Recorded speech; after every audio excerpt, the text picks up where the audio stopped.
నమస్కారం. రేపు జరగబోయేటువంటి ఎన్నికల్లో పోలింగ్ బూత్లో మీకు పార్లమెంట్ ఎన్నికలకు సంబంధించి, శాసనసభ ఎన్నికలకు సంబంధించి 2 ఓట్లు ఇవ్వడం జరుగుతుంది.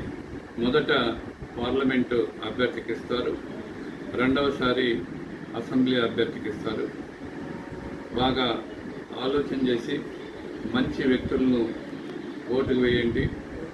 ఈ రాష్ట్రాన్ని, ఈ దేశాన్ని అభివృద్ధి పదంలో నడపడానికి మీ ఓటు ఎంతో ముఖ్యం.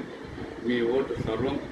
కాబట్టి దయచేసి ఎందుకు అక్కడికి పోయేది, ఇంత దూరం పోవాలా అనేటువంటి అలసత్వం లేకుండా రేపు అందరూ కూడా మీకున్నటువంటి రాజ్యాంగం కల్పించినటువంటి మీ ఓటు హక్కును వినియోగించుకుంటారని మేము కోరుతున్నాం. జై హింద్.